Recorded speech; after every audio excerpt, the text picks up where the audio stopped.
Boston's got a great scene. I mean, it's notorious to produce some of the best comics working today and ever in history. So like, do you feel like that starting at that level really made you raise your game from the jump? I think so. I mean, I don't have another experience to compare it to, like starting in another city, but I do know. I mean, when I would go home to Maryland, did we start, by the way? Is this? He's recording, and we'll okay. choose whatever works. Okay. Yeah. Boston is very joke focused. So like they don't care if you don't have jokes quickly. And so in terms of like word economy and stuff, you really got to give them the business pretty soon.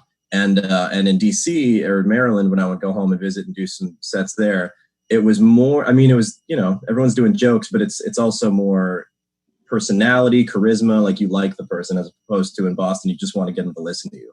Yeah. Like a second. You got to get them to laugh first. So, I think it definitely helped sharpen the writing aspect. And then New York, everyone has everything. They have the jokes, they have the charisma, the personality. So that's definitely pushed me to, be more than just like a writer, Mm-hmm. I like that you said accoutrement, but unfortunately, I don't think most people would appreciate that in an audience. They'd be like, what does that mean? Or like, I don't know. Maybe I'm assuming they're stupid, or not stupid, just unknowledgeable. I love the word accoutrement. Totally off topic. Totally off topic. I used to work at a fancy restaurant. They did all kinds of crazy shit with their food. And there was one server who, instead of like learning every single thing that was involved in one of the dishes, he would say, "Oh, this dish is served with all of the appropriate accoutrement." What a save. Yeah, it cracked me up. So that's where my That's so general. That doesn't give me any information. No. What am I going to get? Mashed potatoes? Okay. Yeah. People just nodded and they were like, "It does. He knows what he's talking about." Fancy. It's so fancy. Am I going to get couscous, okra? What's going on here? Right. Could be any of that. Who knows? Yeah. I know it's going to be good. I know it's going to be appropriate. It's going to be fitting for the dish. Mm-hmm. Right. And it was a French-inspired restaurant. So there you go. Yeah. Andrew Yang had to denounce like the white supremacists that were following him.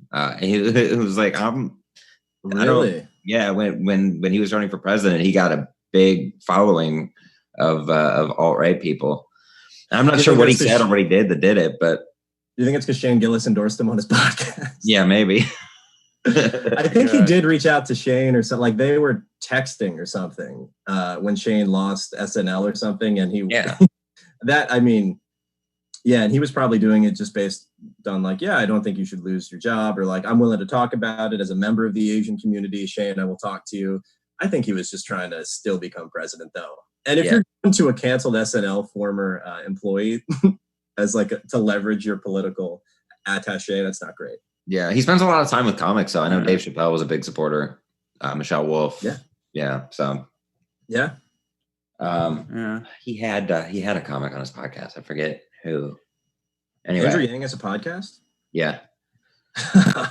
That's so funny. Yeah, right. Everybody's getting podcasts. Anyone who has a podcast should not be running for president. Yeah. Could you imagine if Trump had a podcast? Spike Cohen. Trump would have guests and then talk the whole time. Yeah. All right. So let's get back to being politically incorrect. I think a great way to because I was asked to host this casino in like Northfield, which is like an hour southeast of where I live in Cleveland. And it's like, I was only a year and a half into comedy, and someone threw me under the bus to do like a big casino show at like a Twilight, whatever they call that, Twilight Comedy Zone or something. And it was the most daunting experience because a year and a half in, I'm doing a show for like hundreds of people, and they're all like really, really old.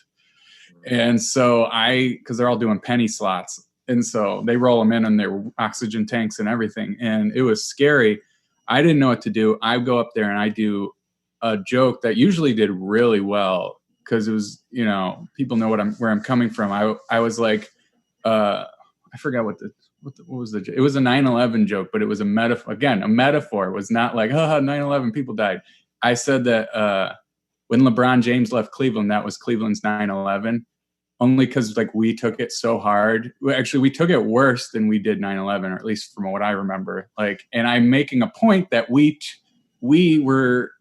have no perspective that we took something so harmless so badly, compared to a national tragedy. They didn't get any of that nuance. They just heard 9/11, and I got banned from there forever. So it was like, they're like, you do not mention LeBron leaving Cleveland. Yeah. That's what they were mad about. Right. That is too far, dude.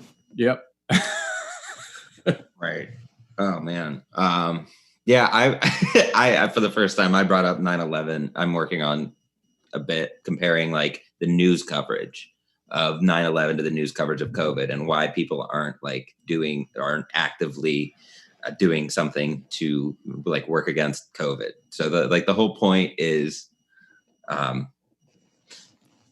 think we would do something if they showed, like on 9/11, they showed that the planes hit the towers on repeat over and over and over and over again. There's like a weekend marathon on AMC about like 9/11. Whereas if they were to do that with COVID and just show people dying of COVID on the news on a loop, like maybe we would do something about it and invade Afghanistan. And like there's layers. I feel like there's layers to that joke. Like I'm pointing out, like we invaded Afghanistan, even though like 9/11 had nothing to do with Afghanistan, and then we bombed Iraq, and there was nothing. There was no connection there. And then and just like the emotional impact of showing something so tragic over and over again, and how that gets people to want to act, and like why I don't know. It's a new joke. It's a new bit. But I'm trying to work out that nuance because I know there's a fine line. There's going to be people who hear that and just turn off. So I have to find a way to connect with those people. Am I being politically incorrect? Yeah, I mean, yes. It depends on it depends on the audience's perception of that. Have you ever? This isn't really a joke, but this is more of just something that I roomed with this guy in college who was a real one-upper. And we were talking one day about 9/11 because I think it was near the Boston bombing or something. Like we're just talking about terrorist incidents. And a few of my roommates were from New Jersey, the New York area. So they were talking about whenever you bring up 9/11, especially if you're in the New York, New Jersey, the tri-state area, people are more connected to it. They have stories about like, oh yeah, my dad, works in the city. Like we didn't hear from him. We didn't know what was going on. It was very scary. And this guy wanted to contribute his 9/11 experience, even though he was from Oregon. He's from the West Coast. So he's like, my dad actually almost had a business deal that would have required him to fly on that day. I'm like, that's so far removed. He couldn't be a part of this conversation. He was like trying to dip his toe in like, I could have been affected by this as well. Oh my God. My dad's plane nearly got, tax or whatever you call that, where they get grounded, yeah. whatever. And my dad had taken a job 2 years ago. He very well could have been there. Yeah. Okay. All right. Let's bring this home. Bring this puppy home. Yeah, let's round it up. So as far as you can't laugh at that. Special thanks to Golden Ox Studio.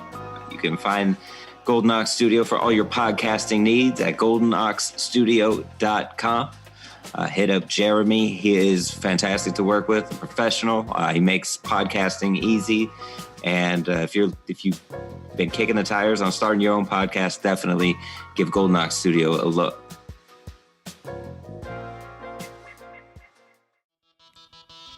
If you'd like to weigh in on today's topic, follow us on Twitter at YouCan'tLaughPod, or like us on Facebook at You Can't Laugh at That, and tell us how you did laugh at today's topic, or how you didn't.